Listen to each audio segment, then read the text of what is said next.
Mais où est Charlie? Ah, le rameur des glaces. L'Everest, Le pôle Nord, l'Amazonie, les mers du Sud, Plus de 11 000 km parcourus. le Cap Horn, l'Afghanistan. le pôle Sud. Charles Eddrich a réussi son pari. Un aller-retour non-stop de l'Atlantique à la rame.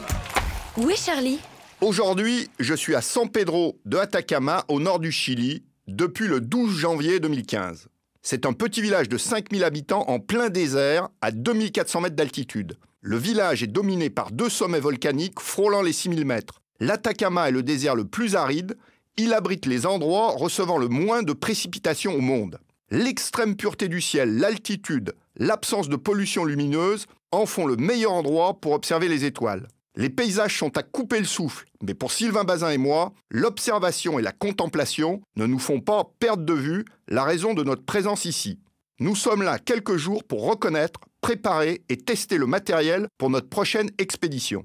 Il s'agit de réussir une première, la traversée à pied et en autonomie de l'Atacama, 1000 km de désert sans assistance. Sylvain Bazin, c'est le voyageur de l'extrême. Au départ, il est sportif de haut niveau, 2h30 sur marathon. Aujourd'hui, à 36 ans, il parcourt à pied tous les terrains du monde. Brousse, jungle, montagne, désert, haut plateau, 50 km au quotidien.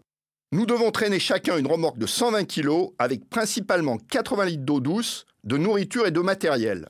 Aucun chariot standard adapté à ce type d'expédition n'existe dans le commerce. Nous testons différents systèmes.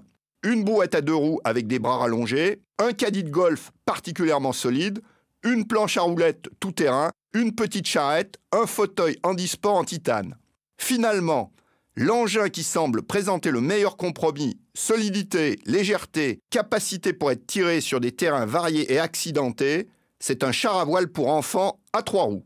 Nous testons également notre appareil pour recycler notre urine. 2 bouteilles reliées avec de l'adhésif. Dans la première bouteille qu'on laisse au soleil, l'urine s'évapore et vient se condenser dans la deuxième bouteille qu'on a mise à l'ombre sous le sable. Ça prend du temps, mais ça marche. Il faut faire attention à ne pas trop transpirer en marchant lentement et le plus possible la nuit aux heures les plus fraîches. La température est alors de quelques degrés au-dessus de zéro. Le jour, elle peut monter à plus 50. En marchant la nuit, on arrive ainsi à récupérer 1,5 litre d'eau potable par jour. Nous reconnaissons notre itinéraire avec en particulier les points clés, canyons à traverser et certains passages à 4000 mètres. Cette reconnaissance indispensable se passe très bien. Nous serons fin prêts pour le départ de l'expédition fin mars. Mais où est Charlie? Première traversée du détroit de Bering. Les mers du Sud, Le Cap Horn, le passage du Nord-Ouest. En autonomie complète. Où est Charlie? Réponse la semaine prochaine. Retrouvez Charlie en podcast sur novaplanet.com.